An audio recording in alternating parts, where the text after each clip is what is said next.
Olá, sou a Susana Moreira Marques e estou aqui com as literapistas para falar sobre o meu livro Lenços Pretos, Chapéus de Palha e Brincos de Ouro. Isso para mim foi mesmo uma revelação e foi quando eu encontrei, acho que o meu lugar. Qual seria a sua ocupação preferida? Sem ser escrever? Sem Pensar que isto é uma enorme dádiva que nós temos enquanto seres humanos, esta capacidade de pensar e de criar histórias e de nos vermos nas narrativas e de, a partir das narrativas, pensarmos melhor o nosso lugar e o que é que nós podemos fazer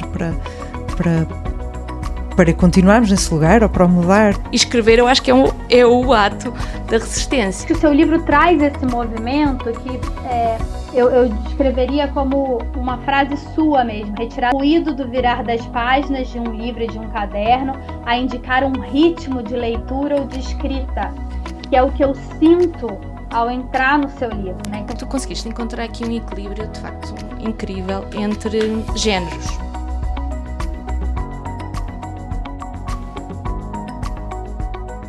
Olá, literapistas! Hoje estamos aqui para mais uma conversa com o autor. É um autor que nós queremos já pedir desculpa por toda a demora que hoje tivemos aqui no nosso dia e que nós estamos muito, muito, muito felizes de ter aqui connosco e que eu vou passar a apresentar. Mas antes vou-vos recordar que tenho aqui comigo as Flávias, Flávia Castro. Olá, tudo bom? Oi, Susana. A Flávia Amâncio. Olá a todos. Oi, Susana. E eu sou a Raquel Laranjeira Paes. Então eu tenho hoje comigo a Susana Moreira Marques, que é autora dos livros Não Ficção Literária, Agora e na Hora da Nossa Morte, que foi traduzido para inglês, francês e espanhol. Quanto Tempo Tem um Dia, além de, aqui está ele, Lenços Pretos, Chapéu de Palha e Brincos de Ouro e também Terceiro Andar Sem Elevador, estes últimos dois pela Companhia das Letras. O seu trabalho tem sido publicado em revistas como a Granta, Tin House e Literary Hub e em meios de comunicação como o Público, Antena 1, Jornal de Negócios, BBC World, Service e Mensagem. Escreve também para televisão e cinema, mais recentemente para o documentário Um Nome para o que Sou, em 2022, de Marta Pessoa. Vive em Lisboa com 2 filhas. Então, Susana, muito obrigada por estares aqui connosco, por nos esperares e vires aqui conversar connosco. Obrigada eu pelo convite, bonito. Um prazer conhecer-vos, as Flávias também, aí do outro lado do oceano, pelo Zoom. Susana, pronto, nós aqui no Literapistas começamos a conversa com o convidado, em geral, perguntando um bocadinho pelo teu percurso como leitora, ou seja, queremos saber... Sim, se tu eras uma criança que lia, sempre foste uma pessoa que leu, que livros é que tu gostavas quando eras criança, essas coisinhas, para te conhecermos melhor. Então, não vos vou desiludir, eu era uma criança que lia. Nesse aspecto faço parte do clichê dos escritores. Sempre gostei muito de ler, lia muito. Enfim, também não era propriamente assim um ratinho de biblioteca, mas sempre gostei muito de ler. E, sobretudo, sempre gostei de tentar, acho eu, relacionar aquilo que eu lia com a vida à minha volta. Brincava muito as minhas brincadeiras muitas vezes tinham a ver com as histórias que eu lia e que tentava, encontrar no mundo real. Sim. E se calhar isso nunca me abandonou. Agora acho que faço um bocadinho o contrário, que é procurar no mundo real as histórias que se calhar podiam estar nos livros. Mas sim, acho que essa relação se calhar foi uma coisa que eu estabeleci muito miúda. Sim. E depois as minhas leituras foram... O que é que tu lias de criança? Assim, foram-se modificando conforme eu fui crescendo, não é? Como é óbvio. Eu gostava muito de livros de aventuras, livros de mistérios, são livros que me desafiavam muito. E portanto lia as coleções, não é? Que era uma coisa muito boa de se fazer nessa época, não é? Que nós lemos tudo assim de seguida. Uma aventura, gostava muito disso. Era esses, o Clube das Chaves? Não, eu sou um bocadinho mais velha do que o Clube das Chaves. Mas sim, li uma aventura, uma aventura assim é do meu tempo, li os 5 e todos os livros da Enid Blyton, isso li muitos. Também gostava muito da Sofia de Melbreinas, eram livros que sempre foram importantes para mim. Sim. Não sei assim. Pronto, agora destacar. Está ótimo, já temos aqui bastantes. Ou seja, eram leituras que todas as outras crianças faziam, não é? Portanto, não era uma leitora especialmente intelectual. Na adolescência, sim, depois comecei a ler, acho que bastante cedo, romances assim já para adultos. Ok. Recordas-te algum que tu tenhas lido e tenha sido mais impactante? Posso dizer vários. Posso dizer, olha, Coessa de Queiroz foi muito importante para mim. Foi dos primeiros autores para adultos que eu li. E acho que é incrível nós termos um escritor como a Essa, que tem essa capacidade de teres tantas camadas de leitura que podes ter com essa, não é? E que podes ser uma criança de 12, 13 anos e ler o Essa, e depois podes estar a ler o Essa aos 60 e estás sempre a encontrar coisas novas, e foi um autor importante para mim. Foi assim das primeiras leituras que eu fiz. E depois houve um livro que me marcou muito, que foi O Fio da Navalha, do Somerset Maugham, que se calhar tem um bocadinho a ver também com o Siddhartha, do Hermann Hesse, que eram estes livros bastante idealistas, de procurar o sentido da vida, que é uma coisa que nós, quando somos adolescentes, andamos à procura. E, portanto, também nisso fui um verdadeiro clichê. As minhas leituras também espelham, não é? Espelham essa procura do que é que eu queria fazer com a minha vida, e de facto a literatura tem essa capacidade, não é? De nos dar é uma espécie de interlocutor ao qual nós podemos lançar estas questões, não é? E procurar as nossas respostas. E conforme nós vamos crescendo, vamos fazendo perguntas diferentes, mas a literatura nesse aspecto é tão vasta, não é? E tão diversa, que há sempre lugares onde procurar as novas perguntas que nós vamos tendo enquanto leitores, enquanto pessoas que vamos crescendo e tendo as nossas questões. E o que agora, é curioso. O que é que te lês hoje em dia? Ainda são esses autores? Estás a falar de autores mais clássicos? De todo, não, né? Quer dizer, leio alguns autores clássicos, mas devo dizer que há autores que eu li na adolescência que hoje em dia não leio, e até tenho algum receio de reler. Para não destruir a imagem, não é? Não, acho que talvez o que eu gostasse aqui de dizer é que eu, como vocês sabem, e apresentaste os meus livros muito bem, obrigada, eu não escrevo ficção, portanto eu fui uma leitora de romances, sobretudo.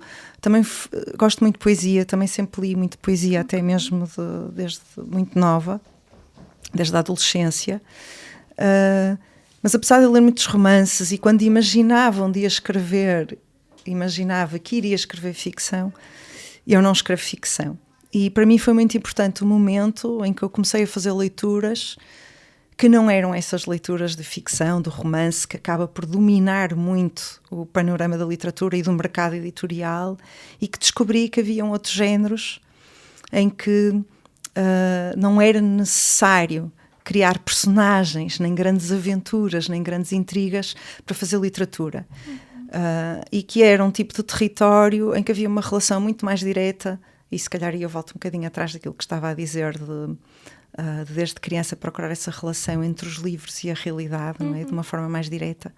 E de repente descobrir este território onde eu podia trazer as histórias que me eram mais próximas, em que eu percebi que podia pensar sobre o mundo diretamente à minha volta e tornar essa reflexão um trabalho literário. E quando eu comecei a fazer essas leituras de autores e autoras que estavam a fazer esse trabalho, isso para mim foi mesmo uma revelação. E foi quando eu encontrei, acho que o meu lugar. Então essas leituras foram muito importantes. Isso foram leituras que eu já fiz na idade adulta, em que, de algumas autoras, por exemplo, que trabalhavam mais na área do jornalismo literário, como por exemplo a Joan Didion, que foi muito importante para mim descobrir, e começar a descobrir uma série de autores que fazem uma literatura mais documental, não é? Que trabalham com a realidade de forma mais documental. Aí comecei a ler uma série de coisas de narrativa pessoal, de ensaio híbrido, enfim, comecei a descobrir todo esse território que foi muito importante para mim para perceber também o teu caminho, não é? O meu caminho, sim, e era uma ideia de literatura que me agradava muito. Vamos-te perguntar um livro que tu estejas a ler agora e que estejas a gostar. Há algum assim que te venha à cabeça? Olha, eu por acaso estou a ler 2 livros ao mesmo tempo, até não costumo fazer muito isso, mas um deles é um conjunto de textos e, portanto, é fácil porque eu posso ir lendo um de cada vez. É de um autor chamado Alexander Chee, americano e que escreve precisamente este tipo de narrativa pessoal, portanto, em que são textos autobiográficos, em que ele liga a sua própria história, a sua própria autobiografia, a uma série de temas sobre os quais ele está a tentar pensar, incluindo sobre a questão, ele é chinês-americano, portanto muito sobre também a identidade dele, é homossexual e portanto também reflete muito sobre estes temas, e é um livro muito bonito, chama-se How to Write an Autobiography, e estou a gostar muito, e vou lendo, e depois estou a ler um livro que me ofereceram e que é um livro muito particular, estou a gostar e ele é muito diferente, é muito bonito, chama-se Sea Monsters, e é de uma autora chamada Chloe, e agora eu não sei pronunciar o nome dela, Ardijis é como se escreve, eu não sei exatamente como é que se pronuncia, e isso é que é uma autora que vive no Reino Unido, mas que passou pelo México, também tem uma história muito interessante, e isso é ficção, é completamente ficção. Então acho que às vezes... dois territórios, assim. Ainda lês poesia ou... Sim, leio. Sabes, eu leio muitas coisas de não ficção literária porque para o meu trabalho, também porque eu dou workshops de escrita de não ficção literária. E então gosto sempre de trazer textos e gosto de ir descobrindo autores novos para poder trazer também textos novos para os workshops e para falar com as pessoas que vêm procurar escrever comigo.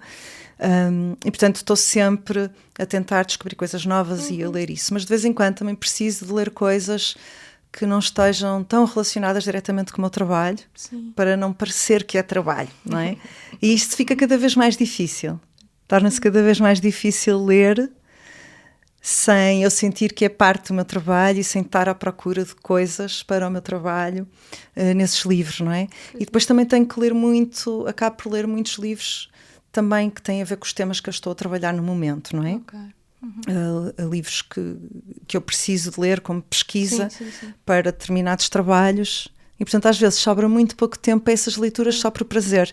E este livro que eu estava a dizer, desta Chloe Ardijis, que eu espero que o nome não seja pronunciado de forma tão diferente quanto aquela que eu estou a dizer, Sea Monsters, foi um livro que me ofereceram há pouco tempo e que eu pensei, ok, vou agora andar com este livro só para de vez em quando ter um bocadinho em que eu... Esse gostinho, não é? Em que eu posso só ler por prazer. E acho que é importante não perder essa relação com a leitura e com os livros. Ai, que bom, que bom. Bom, nós tivemos aqui todo um prazer a ler o teu livro. Aliás, todos. Faltou-me trazer o Agora e na Hora da Nossa Morte, que é muito bonito também, muito bonito. Mas vamos entrar então agora a falar do teu livro. E eu queria fazer aquele alerta spoiler, que é, pronto, nós vamos entrar no livro mesmo a sério, vamos falar sobre ele, então fica o convite para quem quiser... Quem não gosta de saber tanto sobre um livro antes de o ler, parar agora, ir ler e voltar, e se não, ficar connosco se já leu, ou se não se importa e toma isso como um convite para voltar, não é? Aqui há uma vantagem, que isto como não é ficção, não há spoilers, exatamente, não é? Portanto... Exatamente. Mas às vezes as pessoas ficam mesmo assim, eu queria ter sabido menos, não é? No outro dia tivemos, por acaso, a falar nisso com um convidado que era... Às vezes o não ler, quem é que não lê a capa, quem não lê a contracapa, ou seja, entrar num livro só porque te recomendam, não é? Que isso também às vezes pode ser uma parte de uma experiência boa, só porque te falaram, ou o contrário, falaram-te tanto, aprendeste tanto sobre o livro que depois vens, são diferentes maneiras de entrar, mas sim, não há tanto spoiler. Susana, este teu livro eu acho que é o que mais me apaixonou a ler, e eu acho que tu conseguiste encontrar aqui um equilíbrio de facto incrível entre géneros, não é? É um bocadinho o que tu estavas também a falar do que tu andas a ler e o que tu vens construindo para ti, não é? Porque ele é, em muitos momentos, nós temos a sensação, como leitores, que estamos num livro sobre viagens, não é? Assim quase como, ok, estou a ir aqui com a Susana, estou a ver os cadernos dela, estou a ver a caneta, estou a ver o que é que ela está a ver, e depois, ao mesmo tempo, há um relato, não é? Há uma coisa de... documental, não é? Estou a ver isto, há esta lista de coisas, estou à procura desta pessoa, e ao mesmo tempo estás tu, não é? Estás tu com o teu lado pessoal, com aquilo que tu procuras encontrar, com aquilo que tu achas estranho ver, o que te chama a atenção, o que não te chama a atenção, e tudo isto está muito bem, eu acho que bordado numa coisa também muito reflexiva, tem um lado reflexivo muito grande. Então, que tu até, no momento, eu apontei que tu dizes que és uma narradora a quem a narração acontece, não é? E nós estamos a ver isso em direto, então é muito especial isso. Como é que tu chegaste a este formato? Assim, mais além das tuas leituras e tal, o que é que foi para ti o clique do é por aqui? Oh, uau! Isso é uma pergunta mesmo difícil. Assim, em relação a essa hibridez que o livro tem, não é? Essa mistura de géneros... O Agora e na Hora da Nossa Morte já tinha um bocadinho isso. Aliás, esse livro, a primeira parte desse livro chama-se Notas de Viagem sobre a Morte, e já é um bocadinho uma viagem, e eu acho que a viagem para mim é muito importante. E a ideia da literatura de viagem, da viagem no texto, é de facto muito importante e está muito presente no meu trabalho. E nesse livro, eu acho que foi no Agora e na Hora da Nossa Morte, foi quando eu percebi que podia fazer isso. Foi o momento em que eu percebi que não era preciso necessariamente escolher, dizer assim, isto é literatura de viagem, isto é histórias, isto é autobiografia. Não, que de repente havia uma maleabilidade neste tipo de escrita que permitia ter lá tudo, não é? Uma espécie de saco que nós temos connosco, onde podemos ir pondo várias coisas, não é? E que nós estamos a viver num tempo em que já nos foi dado tanto a história da literatura e da arte, que seria uma pena e se calhar um desperdício achar que não podemos usar tudo o que temos à nossa disposição, de certa maneira, não é? Acho que nós vivemos num tempo em que faz sentido usarmos tudo o que temos à nossa disposição, não é? Já que estamos a viver nesta época em que já se escreveu tanto e se fez tanta arte e tantas coisas magníficas. E esse foi o momento em que eu percebi que eu encontrava também a minha voz nessa quase dispersão. E essa dispersão é uma possibilidade de olhar para as coisas sob vários ângulos, não é? E não ter que dizer, eu estou só a olhar para isto assim, daqui, não é? E quando eu comecei a trabalhar no Lenços Pretos, Chapéus de Palha e Brincos de Ouro, rapidamente eu percebi que era um trabalho que ia ter várias camadas. Eu queria só aqui explicar que este livro nasceu de um projeto, de um filme, de um documentário que foi realizado pela Marta Pessoa. Foi a Marta que me convidou para trabalhar com ela no livro. Até a Marta vir ter comigo, isto já foi há mesmo muitos anos. Eu não conhecia as mulheres do meu país. Eu tinha ouvido falar da Maria Lamas, conhecia-a como figura, sobretudo política, mas não conhecia o trabalho dela. E a Marta convidou-me para trabalhar com ela. Eu começo a escrever para o filme e depois disso eu percebo que eu tenho tanto material e tantas coisas que não faziam sentido estar no filme, que eu decido fazer o livro. E desde o início, com este projeto, eu senti que haviam aqui várias camadas, não é? Há a camada de eu tentar perceber melhor quem é que era a Maria Lamas, o trabalho que ela fez nas mulheres do meu país, não é? Em que ela percorre o país para retratar a vida das mulheres portuguesas no final dos anos 1940. Mas também há, e portanto há essa viagem, essa busca, essa viagem a esse passado, e depois havia um desejo de tentar perceber como é que o país se tinha transformado e como é que nós podíamos olhar para trás, não é? Sim. E portanto havia também este presente.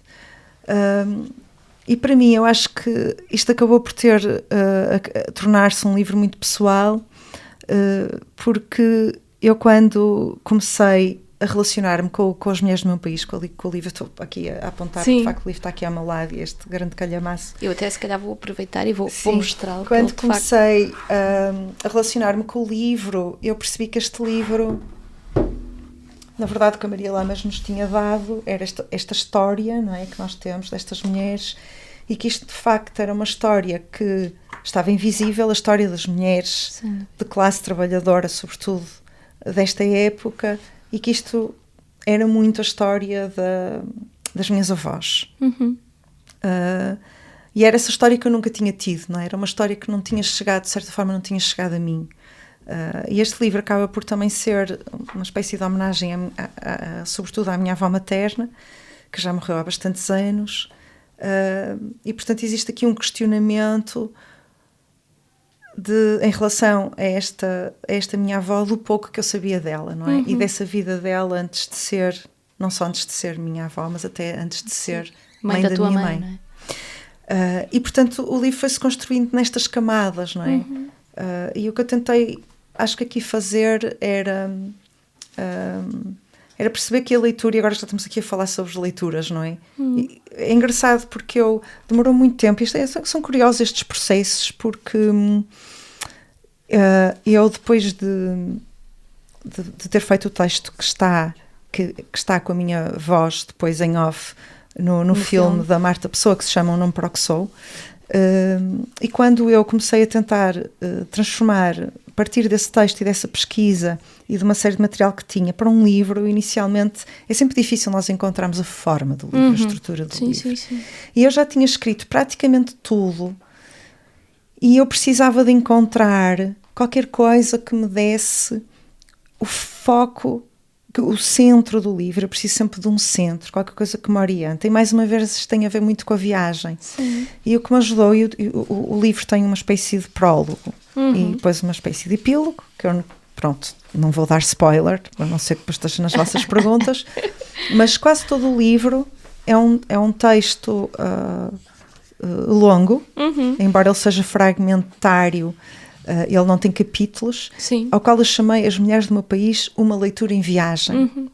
Isto para mim, no fundo, se calhar talvez tivesse sido a chave, mas é curioso que eu só dei este título já depois de ter escrito muito, ou este subtítulo, se quiserem. Sim. E de facto é uma leitura em viagem, e eu acho que o que aqui também estava muito presente para mim é que a leitura é um ato extremamente íntimo, extremamente pessoal, não é?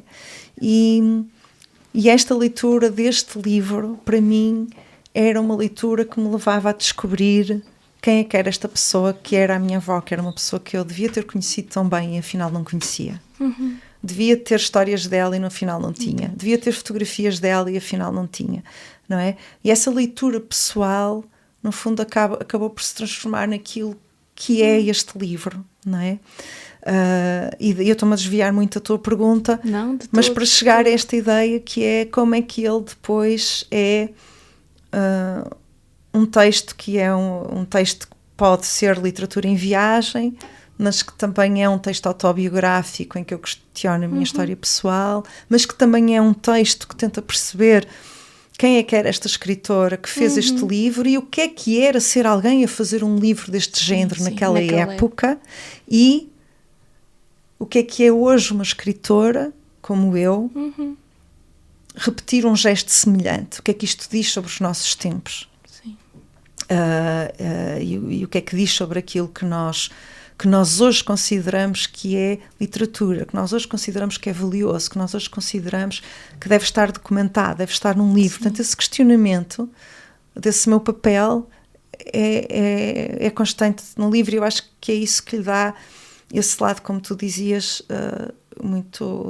com muita reflexão, porque é sempre assim, eu não tenho respostas nunca. Sim. Eu nunca cheguei a uma conclusão, no fundo. Nunca consegui chegar a uma conclusão. Mas está-me a fazer muito sentido, desculpa interromper-te, só porque tu, agora que disseste a palavra leituras, não é? Eu acho que é de facto a chave do teu livro, não é? Que é olhar as coisas, oferecer uma leitura, voltar a olhar as coisas, voltar a ter outra leitura, não é? Olhar o que já se olhou e reler, e ao mesmo tempo propor outra leitura para aquilo que se tem agora, não é? Porque isso fazes isso muito bem, não é? Há um momento no livro tu até falas de documentar hoje o que tu fazes, de alguma maneira como ela fez, porque também não sabes o que é que alguém vai poder ler. Ou seja, este jogo entre as leituras e as releituras está muito vivo, vivo aqui nestas reflexões. Sim, e eu acho que também, e tem aqui mais uma vez, mais uma outra camada, que é essa ideia que às vezes falo dessa consciência, e isto às vezes talvez para quem não leu o livro pode parecer um bocadinho pretencioso, tipo, estou aqui agora a documentar a minha viagem, a tirar as minhas notas, que é para alguém daqui a 50 anos vir buscar as minhas coisas. Mas há aqui um lado que para mim foi sempre muito importante, que é esta ideia de herança, de uma herança que é passada, não é? E uma história, nós só temos uma história quando essa história nos é passada de algum modo, não é? E portanto há aqui uma releitura, mas esta releitura também é um ato de dar qualquer coisa a alguém que vem depois.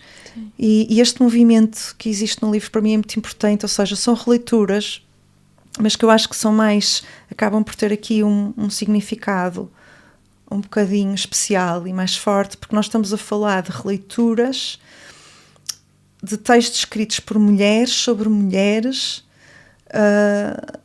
num tempo em que de facto as mulheres tinham muito pouca voz. E uma das coisas que eu falo no livro e que eu tento perceber no livro é esta ideia dessa ausência de história e como é que nós podemos preencher essa ausência ou viver com essa ausência, não é? Essa ausência das histórias, não é? Das histórias que são este legado que depois nos ajudam a nos entendermos como é que nós somos, não é? Como é que nós somos enquanto mulheres, não é? Que história que nós temos por trás de nós. E, portanto, esta ideia da releitura e do deixar para o futuro tem a ver com isso, não é? Que eu vou buscar qualquer coisa que está feita no passado, que é a minha herança literária, eu posso partir dela para criar qualquer coisa, mas a ideia também é que eu estou a dar isto para alguém que venha a seguir, não é? É uma ideia de criar uma continuidade, de criar uma narrativa contínua que nem sempre esteve à disposição das mulheres. Sim. E eu acabo por também falar das minhas filhas no livro, sobretudo da minha filha mais velha, mas no fundo acaba por representar as minhas filhas ou essa geração, porque é um bocadinho essa ideia, não é? Então há este movimento, há um movimento que é a da escritora, não é? Do que é que a Maria Lamas me traz enquanto escritora, o que é que eu posso deixar, e depois há este movimento mais, se quiseres, da narrativa pessoal e da história pessoal, que é a minha avó, eu, a minha filha, não é? E a ideia de que tu estás a deixar um legado e que é esse legado que nos permite saber quem somos, ter qualquer coisa para continuar a narrativa. Nós só podemos continuar uma narrativa se já tivermos alguma coisa para ser continuada, não é? Sim. Que bonito. Flá Castro, dou-te a palavra. Não, eu achei perfeito. Oi, Suzana, tudo bem? Prazer enorme estar aqui com você. Eu adorei o livro, fiquei muito tocada, muito comovida. Eu acho que o que vocês estão falando tem muito a ver com essa pergunta aqui, que tem a ver com a epígrafe. Eu fiquei um tanto encantada com as epígrafes do livro e com as listas, tanto a lista do início, né, que você chama de algumas imagens para acompanharem a leitura, quanto a lista ao final, alguns sons para ficarem como memória de leitura. Então, eu vou fazer uso um pouco das duas coisas e pedir para você comentar esta epígrafe em especial, embora eu até ache que você já tenha comentado, tá bom? Mas a epígrafe, para quem está nos ouvindo, ela diz o seguinte: o bem que se vai espalhando pelo mundo depende em parte de atos que não são históricos, e que eu e tu sejamos menos desafortunados do que poderíamos ser, deve-se em grande medida àqueles que viveram fielmente uma vida invisível e que jazem em túmulos nunca visitados. Aqui é do Middlemarch, da George Eliot, que também é um pseudônimo, na realidade, da Mary Ann Evans, se eu não me engano, né? Uma escritora inglesa lá de 1820, se eu não me engano, não me falha a memória, e que escrevia com um pseudônimo masculino. Também já, de alguma maneira, tudo isso está entrançado aqui no que a gente está falando, né? No que a gente está conversando. E eu acho que o seu livro traz esse movimento que eu descreveria como uma frase sua mesmo, retirada de uma dessas listas, que é: com o ruído do virar das páginas de um livro e de um caderno, a indicar um ritmo de leitura ou de escrita, que é o que eu sinto ao entrar no seu livro, né? Então, você está falando do livro da Maria Lamas, a gente aqui está lendo a sua leitura sobre o livro dela, mas que se torna uma leitura pessoal. E a sensação do leitor, né, da minha posição de leitora, é que eu também estou escrevendo com você esta leitura sua pessoal. A gente está em comunhão, formando essa leitura pessoal. Eu me sinto escrevendo com o meu repertório, com as coisas que eu acesso e que estão para além do próprio ambiente de Portugal, né? Porque é um livro que fala muito das mulheres portuguesas, enfim, mas eu aqui consigo fazer essa apoio universal, né? Ao ser tão específico, ele se torna universal. E eu queria que você, se você pudesse, comentar essa epígrafe, né? A escolha dessa epígrafe. São todas lindas, as outras duas são da Virginia Woolf e da Clarice Lispector, então eu já me sinto íntima sua aqui, amigas, amigas, se tivéssemos oportunidade, mas eu queria que você pudesse comentar essa da George Eliot. Olha, obrigada por essa análise. É muito bonito o que tu disseste. E é engraçado porque acho que nunca ninguém tinha visto dessa maneira, ou seja, essa ideia de que quase sentiste que podes estar a escrever comigo, isso acho mesmo bonito, nunca tinha pensado nisso dessa maneira e fico mesmo muito feliz, porque acho que sim, eu acho que uma das características que o livro tem, para o bem e para o mal, é que ele é muito aberto. E tem muitos espaços em branco e deixa muitas questões em aberto, e eu acho que isso se calhar, enfim, acaba por dar esse lugar, não é? Quase como se cada um tivesse a continuar essas questões e a continuar essa história. Olha, eu sou uma grande fã de George Eliot e o Middlemarch é dos meus livros preferidos. Eu sou daquelas pessoas que às vezes fica um bocadinho irritada por ser sempre o Tolstói a ser recomendado e a Ana Karenina e digo, não, mas o Middlemarch, grande figura feminina da história da literatura, é a Doroteia do Middlemarch. E talvez não tão trágica como a Ana Karenina, mas é uma figura extraordinária. É um livro que eu gosto muito. E o que é curioso nesta epígrafe, ao contrário das outras duas, eu até posso assim rapidamente dizer porque é que elas estão aqui. A epígrafe da Clarice Lispector é a frase da qual é retirada o título do filme da Marta Pessoa, Um Nome para o que Sou. A epígrafe é um nome para o que sou, importa muito pouco, importa o que eu gostaria de ser.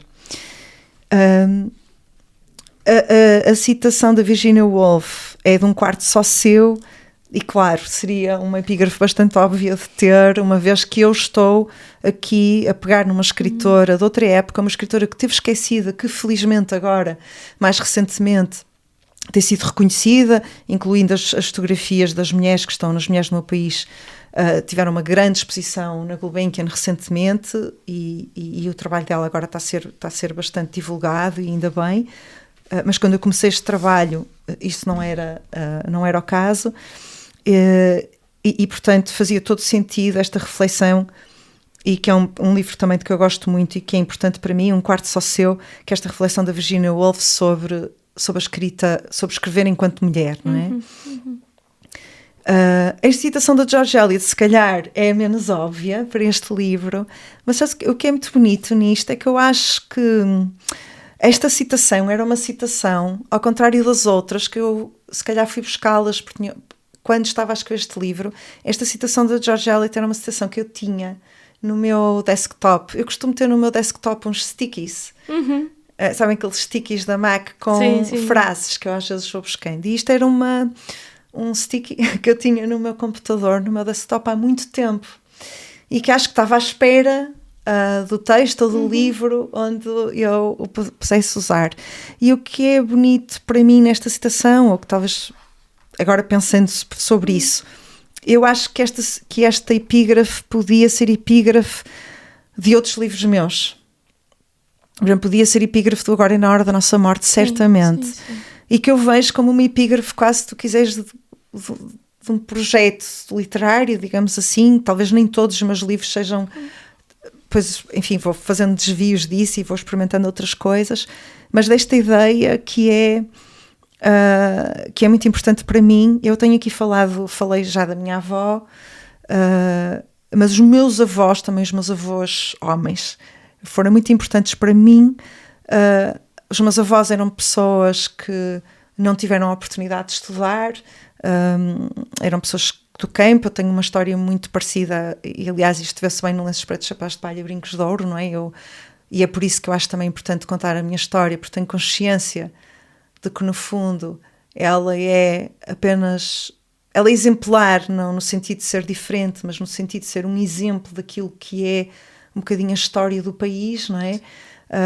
Que é de facto eu vir de uma avó que tinha a 3ª classe e que não lia livros para estar a publicar um livro, não é? Em 2 gerações. Isso é de facto absolutamente extraordinário. E eu cresci muito com esta consciência de que os meus avós eram pessoas que tinham trabalhado toda a vida, nunca tinham tido um trabalho intelectual. Atenção, não é que não tivessem interesses intelectuais, né? E que não pensassem sobre o mundo e sobre as coisas, pelo contrário, pensavam muito sobre, e isso foi, e o meu avô materno, por exemplo, foi uma influência muito importante para mim. E eu acho que sempre cresci com esta ideia de que eu acho que isto é muito importante em Portugal, né? Eu sou da geração que nasce a seguir ao 25 de Abril, e eu sempre cresci com uma consciência muito forte do privilégio que me tinha sido dado. Um privilégio não só de liberdade de expressão, mas um privilégio de poder sonhar. A Maria Lamas fala muito sobre isso, que é que as mulheres que não têm sonho, que não podem sonhar, não é? O privilégio de poder ter ambição, de poder ter uma profissão, de poder ter um trabalho, de poder sonhar, fazer coisas, construir coisas. E esse privilégio da escolha, até escolher ser qualquer coisa. E essa ideia de que esse privilégio existia, porque havia pessoas que antes de mim trabalharam muito para eu poder estar nesta posição, essa posição de escolha, não é? Isto reflete-se em muitas coisas, reflete-se nas coisas mais simples, que é práticas pragmáticas dos meus avós e depois os meus pais terem trabalhado muito para eu poder ser uma artista e ganhar mal, por exemplo. Como se reflete nas coisas que é uma série de pessoas que lutaram muito para que eu, hoje, enquanto mulher, tivesse uma liberdade que é sem precedentes na nossa história, em Portugal. É, não é? Esta coisa da invisibilidade. Pelo menos até ver, é? mas Sim, para já. E este reconhecimento e a maneira como, ao mesmo tempo, eu vejo que essas pessoas que trabalharam tanto e lutaram tanto, tão rapidamente, as suas vidas são esquecidas, pouco resta daquilo que elas aprenderam, daquilo que elas nos podem dar, daquilo que foi as suas lições de vida. E portanto esta citação da George Eliot para mim de facto ressoa mesmo e nisso, e também tem a ver com esta ideia que eu acho que é muito importante no meu trabalho, em que eu estou sempre preocupada com a pequena história, não é? E com esta ideia de que a pequena história é a história, é a coleção das pequenas histórias que eventualmente é a grande história. E esta ideia, não é, que ela diz, os atos que não são históricos, são esses pequenos atos, não é, que não parecem grandiosos, mas esses pequenos atos das pessoas que os fazem todos os dias, das pessoas que levam uma vida comum.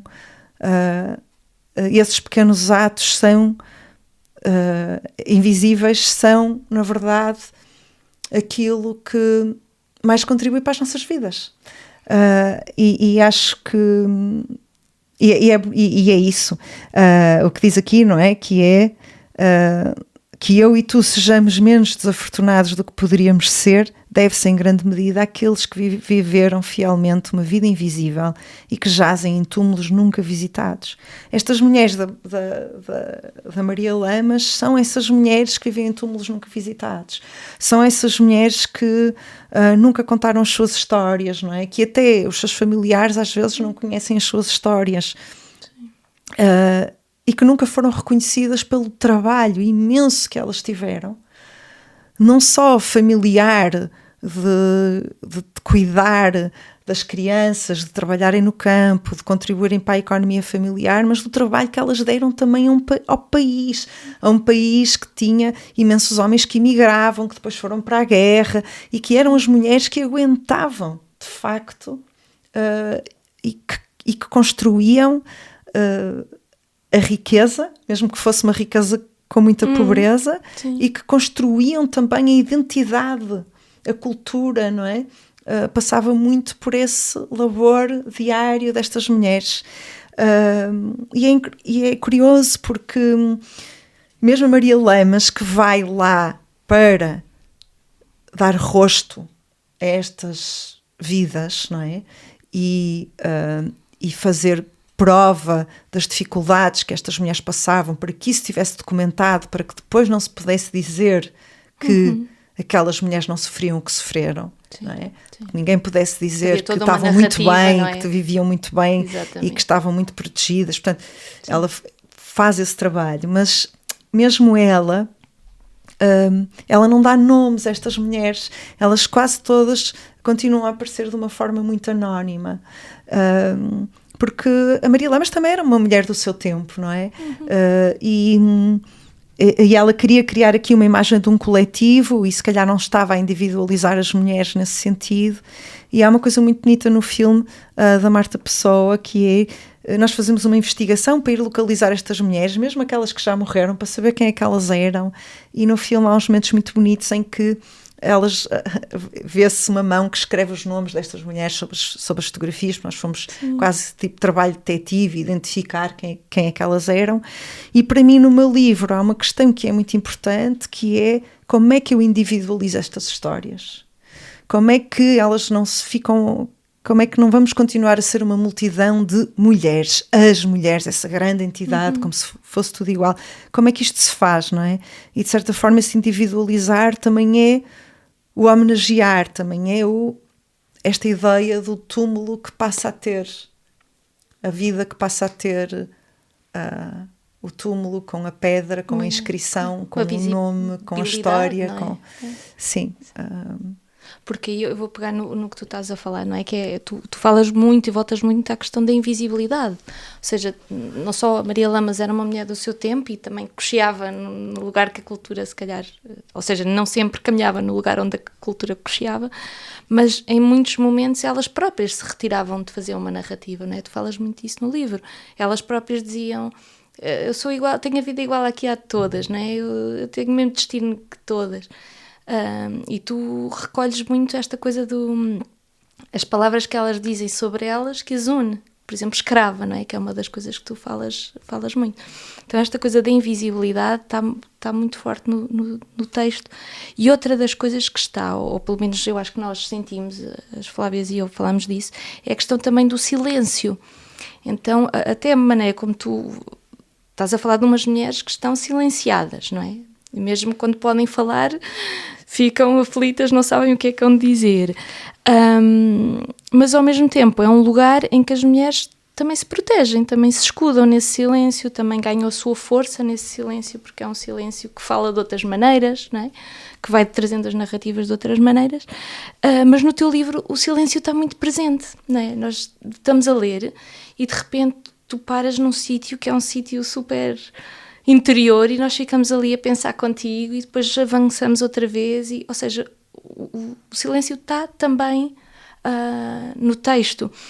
E eu queria te perguntar, como é que foi para ti, para já lidar com o silêncio durante, não é, esta viagem e estes momentos de espera que tu trazes de vão chamar a ver se é a tal que está na foto, ou vão não sei o quê, entrar na casa das pessoas, e depois como é que foi trabalhar isso na escrita? Como é que tu pensaste isto assim?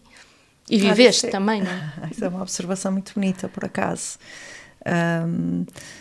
É verdade o que tu dizes, ela acontece muito se ainda agora fores viajar pelo interior e falares com as pessoas e perguntar-lhes sobre as histórias delas. Muitas pessoas vão dizer isso, vão dizer ainda hoje, dizem que a história delas não tem interesse nenhum porque era igual a toda a gente, não é? Era como todas tiveram a mesma vida, não é? E portanto não há nada de especial para contar. Esta ideia de que só se a tua vida foi diferente é que ela vale a pena ser contada, não é? Se fizeste alguma coisa supostamente muito grande, com muito impacto, é que vale a pena ser contada, não é? Sim.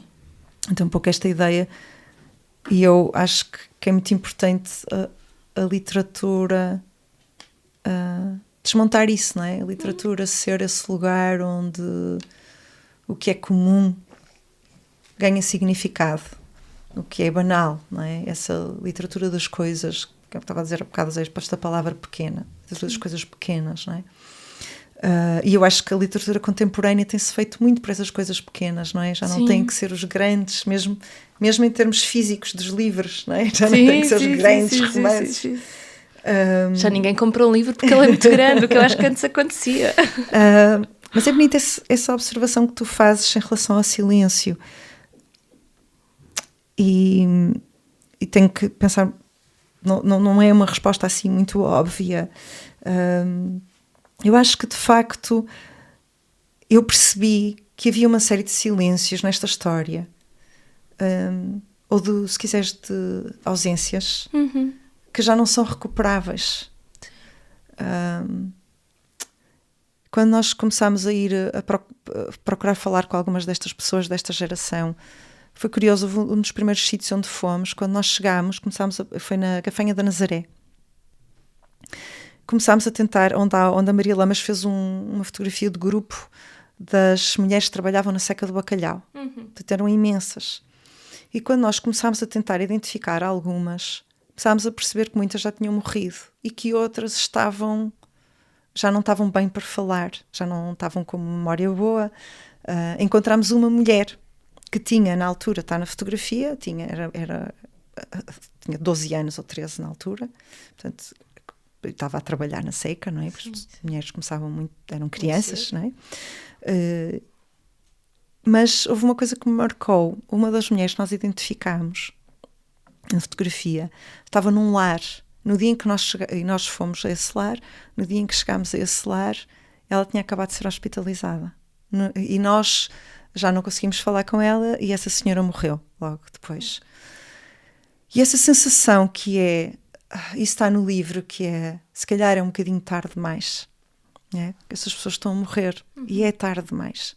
Essa sensação que nós chegámos tarde demais. Claro que nunca é tarde para nós pensarmos nessa memória e podermos recolher aquilo que ainda é possível ser recolhido e pensar sobre esse tema. Mas isso de facto marcou muito. E depois, em relação à minha própria avó, eu questiono muito no fim porque é que eu não fiz certas perguntas à minha avó, não é? Se calhar não fiz porque noutra idade não me interessava ou porque estava ocupada a viver, não é? A juventude é uma coisa que nos ocupa imenso tempo. E eu digo no fim do livro, de uma forma discreta, que a minha avó esteve muito doente no final da vida dela e teve um AVC, portanto deixou de falar. Isso foi uma coisa que me marcou muito, é uma coisa que marca muitas famílias, não é? Porque eu acho que uma das coisas mais bonitas que tu podes ter acesso quando estás no final da tua vida é precisamente o falar sobre a tua vida, não é? Isso é qualquer coisa que tu estás a oferecer àqueles com quem estás e a ti próprio, deixares isso. Acho que é uma possibilidade que as pessoas têm nesses momentos que pode ser preciosa, não é? E eu senti que não tive isso com a minha avó, e acho que foi uma coisa que me marcou muito, esse silêncio. Eu digo no fim do livro, eu digo uma coisa, está quase no fim, que eu digo isso, que é que embora ela não pudesse falar por uma questão física, não é? Dessa doença, aquilo parecia quase uma metáfora dessas mulheres, não é? Que elas nunca tinham falado a vida toda e quando chegavam ao final da vida havia circunstâncias que as impediam. Era tarde demais, não é? Essa ideia, não é? E eu acho que eu quis respeitar esse silêncio, não quis mascarar esse silêncio, não queria inventar coisas, e é por isso que para mim é muito importante dizer é a minha avó, e não é uma personagem como a minha avó, para a qual eu posso inventar as coisas que eu não sei. E para mim era muito mais importante eu dizer, eu não sei isto, eu não sei o que é que ela fazia quando tinha 12 anos, eu não sei o que é que ela pensava, eu não sei o que é que ela queria ser, e perguntar-me do que eu poderia ter feito isso, ficcionar uma pessoa como a minha avó, com os seus pensamentos, com as suas coisas. Acho que era muito importante para mim esse silêncio estar presente. E esse silêncio faz parte desta história e faz parte desta escrita. Eu acho que isso é uma das partes pela qual o livro tem tanto silêncio. Eu achava que a única maneira que eu tinha de honrar estas mulheres era respeitar esse silêncio. Não tentar substituí-lo com coisas para parecer que eu estou aqui a dar a informação que não existe ou a tentar preencher esse vazio. Portanto, esse vazio tem que estar lá. Acho que é muito importante nós sentirmos isso. Isso é uma parte da razão. A outra parte é porque eu acho que é muito importante, isso estavas a falar no início, que é as mulheres dizerem que não querem contar as suas histórias. As pessoas têm direito também a não querer contar as suas histórias e quererem continuar a ser invisíveis. Não é? Nós temos o direito de ser visíveis, mas temos o direito de ser invisíveis. Isso é muito importante de respeitar. E eu acho que, para mim, tenho pensado muito sobre isso, porque eu trabalho muito com a minha própria história, com a minha própria vida e com a vida dos outros. E eu acho que é sempre muito delicado fazer isso, porque estamos a expor as pessoas, e mesmo quando eu falo sobre mim, é óbvio que eu estou-me a expor. A pessoa mais fácil para mim de eu expor sou eu própria. Mas quando eu me exponho, eu estou a expor as pessoas que estão à minha volta também, não é? E esse respeito pela história dos outros, pelo uso que eu estou a fazer da história dos outros, faz-me pensar muito sobre como é que eu posso fazer isso, de que modo posso fazer isso, e é muito importante para mim, e tenho pensado muito sobre isso, quando eu uso as histórias das outras pessoas, e quando eu digo ou as histórias pessoais, incluindo a mim própria, eu tento sempre apenas usar a parte da história, digamos assim, ou a parte da narrativa, ou da intimidade da pessoa, que é relevante para aquilo que eu quero dizer. Eu não quero ir longe demais. E eu não acho que seja preciso. Isto até nos pode levar a uma discussão muito interessante, porque estão a surgir cada vez mais histórias pessoais na literatura, e ainda bem. Mas eu às vezes tenho a sensação que há quase uma ideia que, para se escrever uma coisa autobiográfica, tem que se contar tudo. Revelar tudo, esta ideia do agora vou-me revelar, pôr tudo em aberto, pôr tudo em cima da mesa. Eu não vejo as coisas assim. Eu não acho que para tu escreveres sobre ti próprio e sobre a tua intimidade tenhas que revelar tudo, tenhas que dizer tudo. E pelo contrário, acho que nós não temos que saber tudo sobre uma personagem. Mesmo na ficção nós não sabemos tudo sobre uma personagem, não é? E portanto para mim também tem sido muito importante pensar o que é que se conta e o que é que não se conta. E o que não se conta é tão importante quanto aquilo se conta. Sim. E também aquilo que fica deixado à imaginação, é aquilo que fica deixado há bocado, quando a Flávia dizia esta ideia de que o que eu continuo a escrever ou que eu preencho com a minha leitura também tem a ver com isso, não é? Há coisas que nós podemos não contar e estar em silêncio, porque não precisam de ser ditas, porque nós sabemos, quando estamos a falar de coisas que são tão fortes e que todos temos o contexto, porque nós todas tivemos avós, e mesmo que não fossem avós portuguesas, eram avós que viviam em contextos muito mais repressivos para as mulheres do que o nosso, e nós sabemos isto, nós temos esse contexto, e portanto nós sabemos, e cada pessoa tem esse contexto para poder fazer aquela leitura sem ter que se estar a dizer tudo. E eu acho que isso torna mais forte. Pronto, e depois há uma dimensão que para mim também tem a ver com a própria natureza da escrita, e desta escrita muito fragmentária. E foi muito engraçado, porque ao princípio eu fiz aquela brincadeira do isto não tem spoilers. Não tem spoilers porque, quer dizer, é uma história que não tem fim. E neste caso não tem mesmo fim, porque isto podia ser continuado. Mas não se chega ao fim da história, não é? Não é tipo, ok, eles agora viveram felizes para sempre, não é? Ou infelizes para sempre. Não há um desfecho, não é? Porque não estamos a falar de uma história de ficção e não há um desfecho. Isso é uma questão muito importante para quem escreve não ficção literária, que é, se não há um desfecho, como é que eu crio uma narrativa que se quer continuar? Não é? Que se segue, que tem um seguimento, não é? E claro que há uma coisa que é o fio do pensamento, mas eu acho que talvez por isso, isto até é um bocadinho contraintuitivo em relação àquilo que as pessoas pensam quando pensam na não ficção. Eu acho que a não ficção tem que ter uma atenção à narrativa, ao ritmo narrativo, ao trabalho literário, até mais forte do que às vezes a ficção, porque não tem esse gancho da história, não é? Da intriga, do olha, agora esta personagem contra aquela personagem. E, portanto, o ritmo é tudo o que nós temos, não é? e o ritmo é o silêncio, é como na música são as pausas, não é? O desacelerar, o trazer uma coisa que é mais intensa, o trazer uma coisa que é mais tranquila. Eu acho que há um trabalho, quando estamos a falar destes tipo de narrativa e deste tipo de literatura, que depois junta muitos géneros dentro deles esse tipo de construção, que é quase musical do texto, torna-se mesmo muito importante. Sem dúvida. Eu estava a ouvir isso, só antes de passar a falar, eu vou-te dizer uma coisa que, como leitora, me aconteceu, porque eu acho que também essa coisa de não preencher os espaços, conseguiste um efeito muito literário, que é a identificação, porque houve um momento, por exemplo, aqui que tu falas, que a tua avó estava grávida em 1949, e eu acho que foi a primeira vez que eu parei e pensei assim, olha, a minha avó estava grávida em 1949. E comecei a pensar, mas não há uma foto, não é? Todas as fotos que a gente tira grávidas, não é? 500 mil. Não há uma foto da minha avó grávida, não é? E ao mesmo tempo pensei, como tudo isto, pronto, para as Flávias também, de alguma maneira, por outros processos acontecerá isso, mas para mim foi muito aquela coisa do... Quer dizer, isto é agora, não é? Quer dizer, isto está ali. De repente surge uma coisa que coincide, que pode coincidir com qualquer um de nós, não é? No caso eu fiquei a pensar nisso, porque é que não há uma foto da minha avó grávida, não é? Que teria sido bonito ver. E depois fiquei a pensar, fogo, estou a ler uma pessoa, não é? Que está a falar de uma avó que estava grávida ao mesmo tempo que a minha avó, então lá está aquilo que a Flávia dizia há bocado, não é? Nós entramos na história contigo, temos de facto esse efeito de te acompanhar também, portanto de acompanhar estas mulheres todas, isso é muito, de facto, muito especial.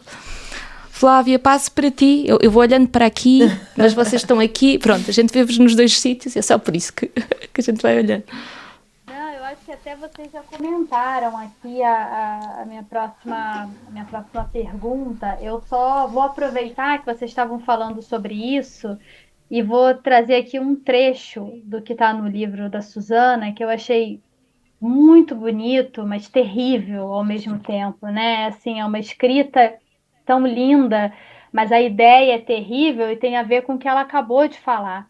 Antes de você seguir para a sua pergunta, tá, Raquel? Eu até nem ia fazer aqui por uma questão do tempo, mas vou ler, porque eu acho que é exatamente o que vocês estavam um pouquinho à minha frente aqui. Então, ela diz, neste épico não há um herói, nem sequer um protagonista que ora move a narrativa, ora é movido por ela. Neste épico, basta que o tempo se desenrole, um dia atrás do outro, sem dar tréguas. E a grande tragédia, inultrapassável, é as personagens se darem conta de a vida já ter passado. Que eu acho que é exatamente o episódio que você descreveu, né? Dessa senhora que vocês chegaram, a ideia era falar com ela e ela já tinha... Quer dizer, há um silêncio e esse silêncio é o silêncio daquilo que é irreparável.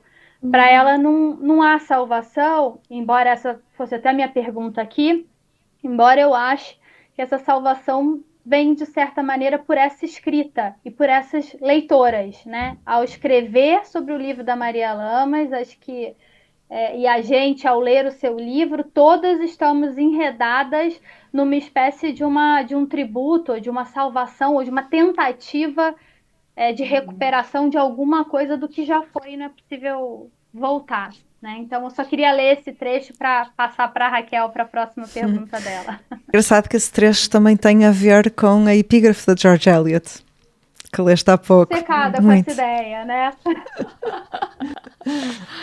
Ai, Flávia, eu acho que eu até vou um pouco pular, assim, porque nós já estamos aqui com o tempo um bocadinho apertado. Vocês desculpem, eu falo imenso. E nós defeito. Mais.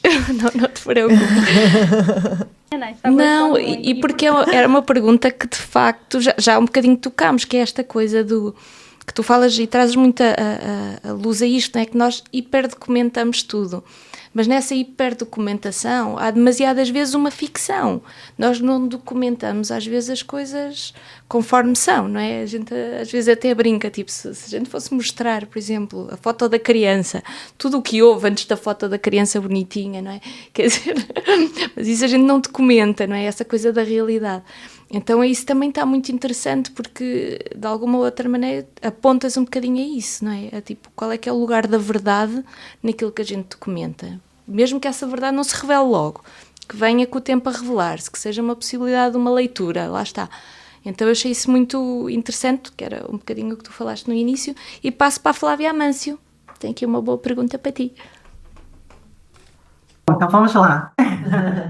Olá, Suzana, também foi um presente o seu livro, sobretudo porque eu abri aqui um parêntese rápido.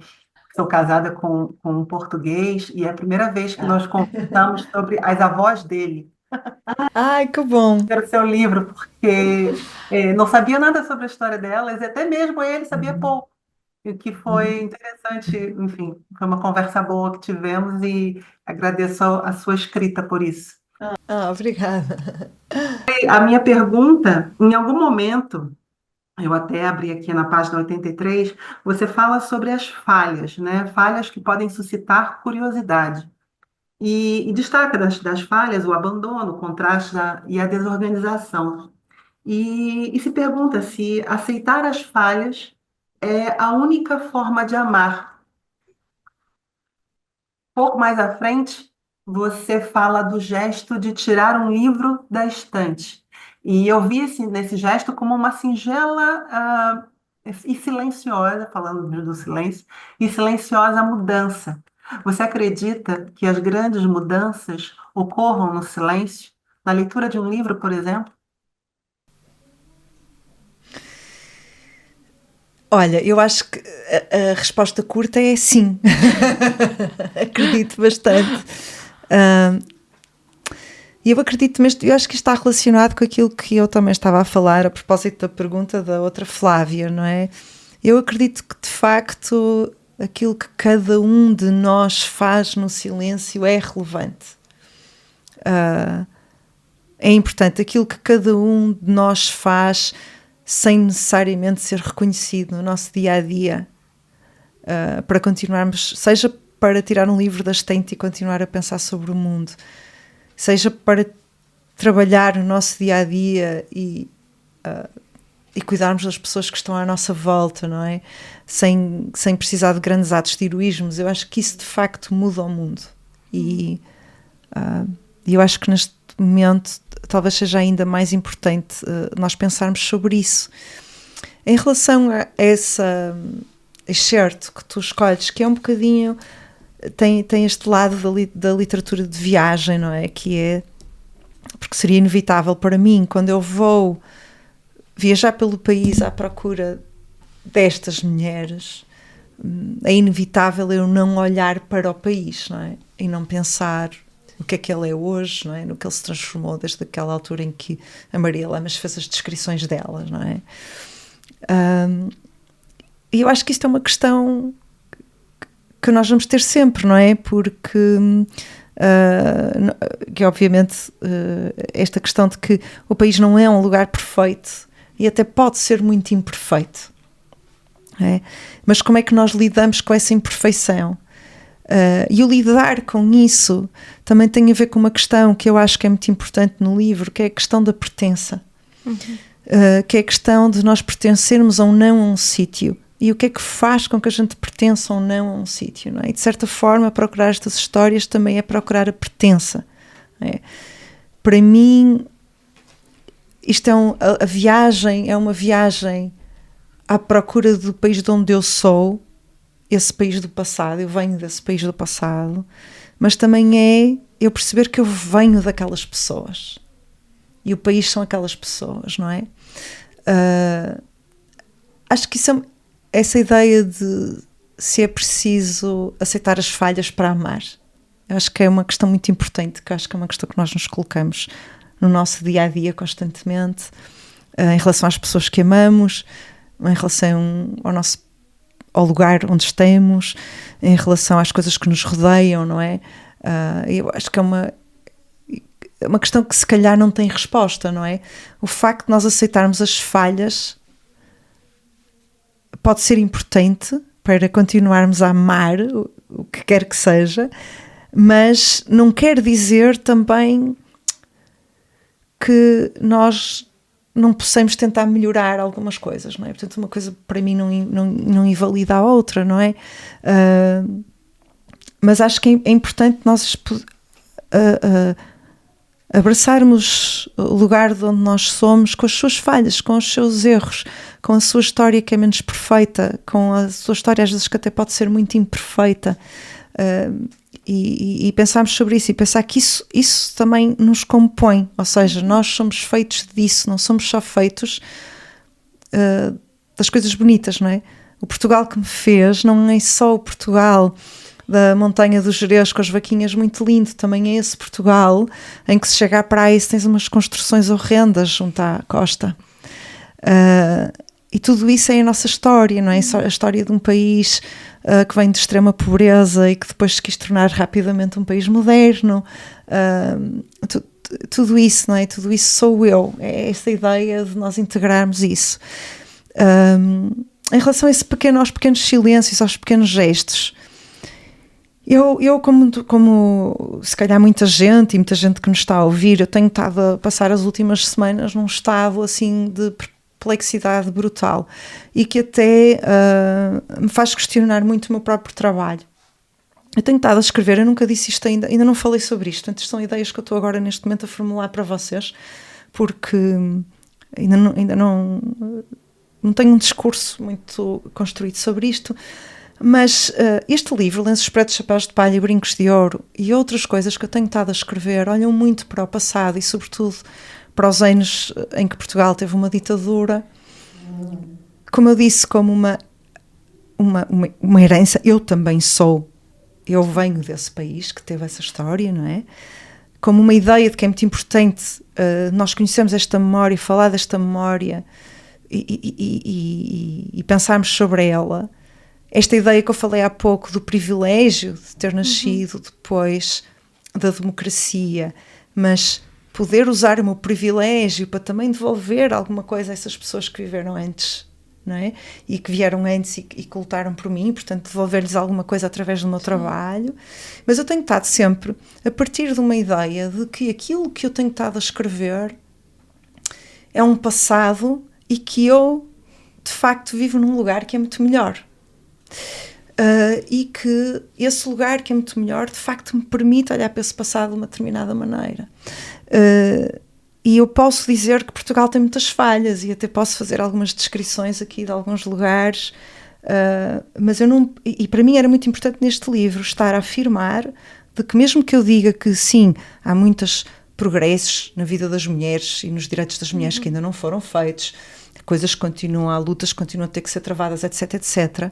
Para mim era muito claro que eu de que não havia dúvidas nenhumas, que a minha vida enquanto mulher não tinha nada a ver com a minha vida da minha avó e é incomparavelmente melhor. E eu queria que isto fosse muito importante e talvez eu não tenha ido tanto por um outro tipo de discussão que eu podia ter ido ao escrever um livro sobre as mulheres e em que eu também olho para as mulheres hoje. Talvez eu pudesse ter ido buscar muito mais questões sobre, lá está, as coisas que ainda faltam fazer, etc, etc. Mas para mim era muito importante este olhar para trás. E esta afirmação de que lugar é este que nós temos hoje. Os últimos acontecimentos no mundo, de facto, têm-me deixado não só perplexa, mas a pensar se de que maneira que isto também pode ou não alterar este meu trabalho de olhar para trás, não é? De uma maneira diferente. Porque há uma série de conquistas que nós achávamos que estávamos feitas e que estavam travadas, não é? Lutas estavam travadas e agora eu não sei se isto é necessariamente verdade. Eu tenho estado perplexa estas últimas 2 semanas com as notícias que chegam dos Estados Unidos, não é? Tem sido, enfim, não sei, não tenho assim ainda uma palavra para descrever o que está a acontecer. E ao mesmo tempo tenho estado a ver porque é que temos tido tão poucas reações ao que está a acontecer, não é? Por acaso hoje uma amiga mandou-me um link para um artigo da Rebecca Solnit, que é uma escritora muito conhecida, no Guardian, em que ela fala sobre os pequenos atos de protesto, ou os pequenos atos. E a ideia de que a resistência não tem que ser uma coisa necessariamente de grandes grupos. E achei muito interessante esse texto. E agora estou a relacionar com o que tu me perguntaste, no sentido em que eu de facto acredito que o trabalho que nós fazemos no nosso dia-a-dia, com as pessoas que nos rodeiam, com tirar um livro da estante, de certa forma pode ser pequenos atos de resistência, e certamente são pequenos atos de nós continuarmos a viver como nós acreditamos que devemos viver, segundo aquilo que nós acreditamos que devemos viver, não é? E para mim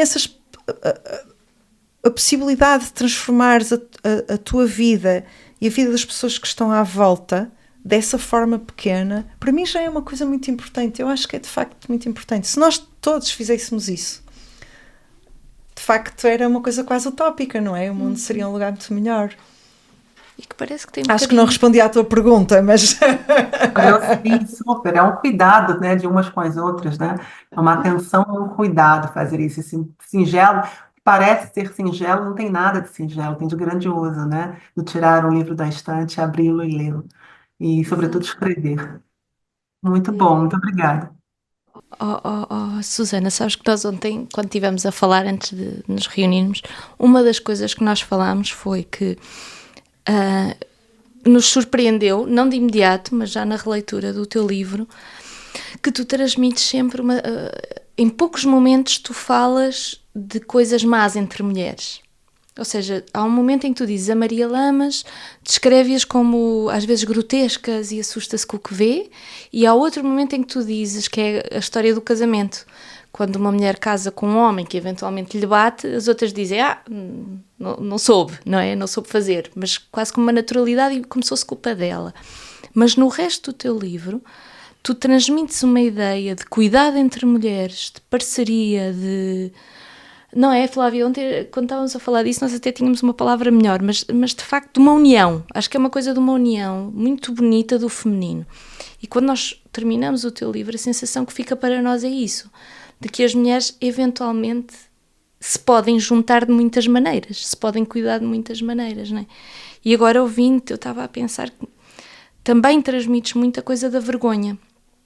Até eu acho que às vezes, pelo menos eu pensando na minha história, eu acho que às vezes eu não sei coisas sobre a história da minha avó por uma certa vergonha, uma vergonha de pertencer a uma pobreza maior, a uma precariedade maior, não é? E tirar um livro da estante é uma coisa do orgulho, quase como o contrário, não é? Como se calhar se nós tivéssemos de facto, cultivássemos mais os nossos orgulhos que as nossas vergonhas, o que é que podia acontecer, pelo menos às mulheres, não é? Estas coisas que nós nos orgulhamos de fazer umas pelas outras, que nos orgulhamos do cuidado que temos com o mundo, acho que, sei lá, é de facto um ato de resistente, não é? De resistir. E escrever eu acho que é o ato da resistência, não... Acho que essa era a pergunta final, não é? Que eu tinha aqui. Sim. Escrever é a coisa mais importante que uma mulher pode fazer pelas outras mulheres. Bem, que grande pergunta. Portanto, chegámos aqui a isso. Olha, eu isso teria que responder não só pelas outras mulheres, mas por toda a gente, não é? Sim. E por todas as mulheres e por todos os homens, não é? Por nós, pelas pessoas, pela capacidade que nós temos de pensar quem é que nós somos, quem é que queremos ser, que vidas queremos ter, sim, não é?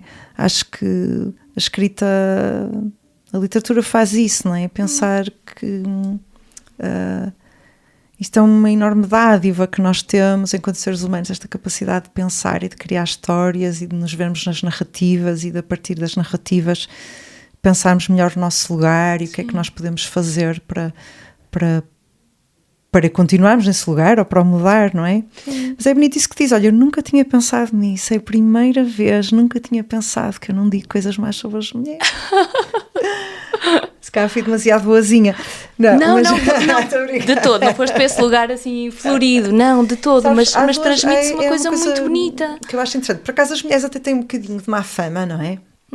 Há uma reputação de que as mulheres são muito falam mal umas das outras, são as primeiras. Mas eu, por acaso, essa não é a minha experiência de vida enquanto mulher, não quer dizer que não aconteça, mas não sim, é sim, assim, a maioria, portanto acho que é mesmo uma fama que é mais fama que proveito. Exato. Há aqui coisas que é importante, e eu acho que isto também está ligado com a ideia da viagem, que é uma das coisas que eu questiono muito no livro é a questão da literatura de viagens também, não é? A literatura de viagens é uma literatura que foi criada por homens, não é? As grandes viagens, os grandes livros literários são livros de homens, não é? Porque os homens é que faziam as viagens, os homens é que saíam e iam viajar, e portanto eram eles que faziam essa literatura, não é? E portanto não há, digamos assim, uma blueprint para as mulheres viajarem, não é? Sim. E uma coisa que acontecia com a Maria Lamas é que ela, e eu falo sobre isso, que ela chegava a estes sítios para falar com as mulheres, e pelo facto de ela ser mulher, havia ali ela era recebida e era acolhida de uma forma particular, não é? E portanto ela, no fundo, constrói uma viagem que é uma viagem alternativa àquela que seria a viagem de um homem, não é? Sim. E há uma coisa que eu digo no livro que eu acho que é muito importante, que é, Maria Lamas era uma pessoa, era escritora, era uma intelectual, era uma pessoa que tinha uma determinada linguagem. Ela vai falar com mulheres do povo que não falam como ela, que não se exprimem do mesmo modo, não é? Então elas falam quase línguas diferentes, não é? Sim. E, no entanto, elas conseguem comunicar. Isto é muito bonito e eu acho que isto explica um bocadinho o que estás a dizer, que é, eu acho que a experiência de uma mulher é uma experiência que pode ser muito forte, é uma experiência que é muito física, que passa muito pelo corpo, sobretudo com a questão da maternidade, não é? Com ter filhos, com uma experiência também do teu corpo no espaço, que é um corpo que está habituado a proteger-se, a arranjar modo de se proteger, porque é um corpo que pode ser mais facilmente agredido, não é? Porque essa história. E, portanto, eu acho que é uma experiência que é tão forte que ela acaba por se sobrepor às diferenças que as mulheres têm. Por exemplo, uma diferença de classe, não é? Diferença de linguagem, diferença de ser intelectual ou não ser intelectual. E eu acho que isso é uma coisa muito bonita que, de facto, as mulheres têm, que é esse entendimento que passa por essa experiência comum. Depois pode ou não significar mais ou menos proteção, mas há uma compreensão. Sim. A gente sabe o que é, mesmo que seja a senhora rica, que essa senhora rica também pariu filhos, não é? Essa senhora também vai na rua à noite e pode ter medo. Pode ter medo. Não é? Portanto, há essa experiência muito física que eu acho que acaba por ser uma possibilidade de comunicação, e nisso voltamos também à tua questão do silêncio, não é? Que é uma comunicação que não necessita necessariamente de palavras. E quando nós falamos que as mulheres não tiveram as suas narrativas ou não contam as suas histórias, nós temos a experiência de que as nossas mães e as nossas avós nos passaram muitas coisas que não foi pelas narrativas, talvez porque elas achassem que não tinham nada para contar, não tinham ido emigrar, não tinham ido feito as grandes viagens, etc, etc, mas passavam nos gestos. Sim, das canções, não é? Sim, e os gestos e a maneira de cuidar da casa e até de limpar, dos gestos mais pequenos. Esses gestos são uma forma de comunicação, não é? E são a nossa comunicação também, são a nossa narrativa. E é muito bonito pensarmos sobre isso. Sem dúvida. Sem dúvida. Bom, antes de encerrar, vamos trazer uma coisa de um homem, mas pronto. Mas é uma boa coisa, que é, nós no final das nossas conversas com os autores, trazemos alguma coisa do questionário de Proust, do questionário proustiano. Então vamos fazer 3 perguntas, tu respondes como tu quiseres, mas é só, pronto, uma brincadeira para a gente encerrar aqui. Ai, que medo. Se quiseres não respondas também, pronto, estás à vontade. Então eu vou começar pela mais difícil. Um desgosto.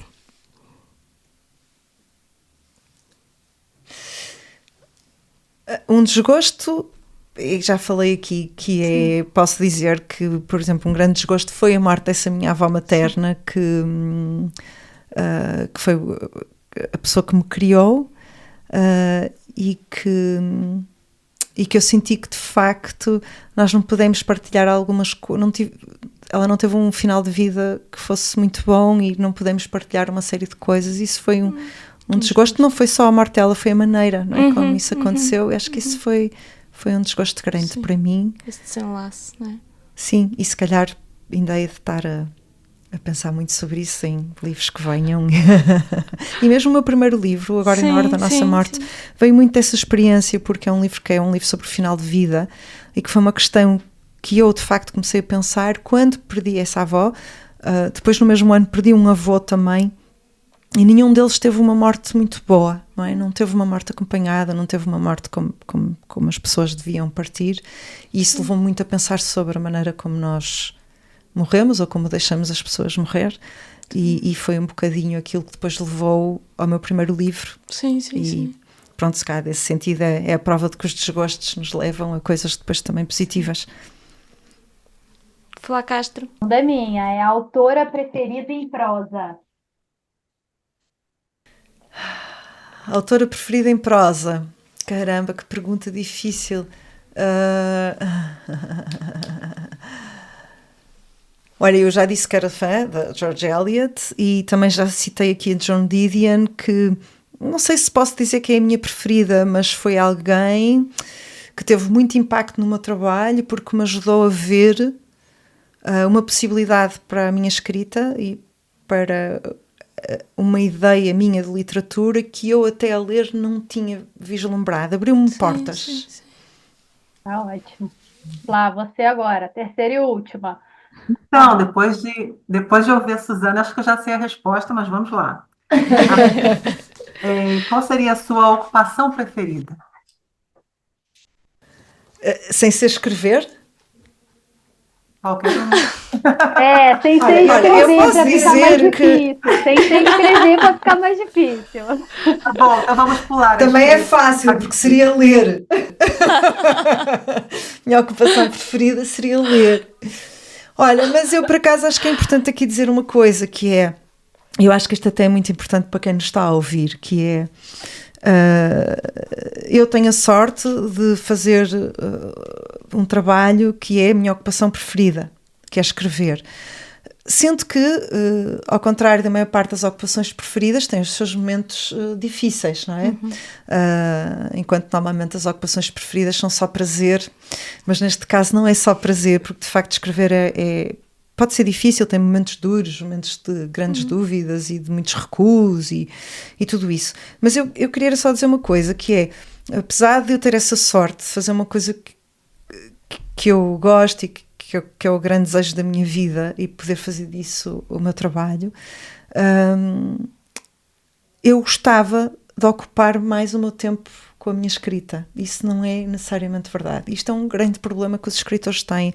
Eu às vezes brinco, até com algumas amigas também escrevem, e amigos, que é, eu escrevo nas horas vagas. Eu escrevo os meus livros nas horas vagas de tudo o resto, não é? Porque sou freelancer, tenho que ganhar dinheiro, tenho que fazer muitos trabalhos e depois tenho que vir a podcast. Estou a brincar com vocês, mas sim, de facto é muito difícil, e há pouco antes de começarmos a nossa conversa também falámos sobre isso, Raquel, não é? Verdade, Quando se tem filhos, e eu tenho 2 filhas ainda relativamente pequenas, e portanto às vezes é um bocadinho um paradoxo, que é, eu faço um trabalho, mas às vezes parece que o meu trabalho é feito nas horas vagas das Como outras nós te coisas. Então esta entendemos, ocupação preferida vamos ver se isto dá para ocupar mais tempo mesmo. Tá bom, nós esperamos que sim, para o nosso proveito. Olha, Susana, muito obrigada por ter estado aqui connosco hoje. Obrigada, eu. Pronto. Foi um prazer. Esperamos os próximos Muito bom. livros. Muito Muito obrigada. bom. Muito bom ver-vos aí do outro lado do oceano, e espero que a gente se reencontre algum dia aqui por Lisboa.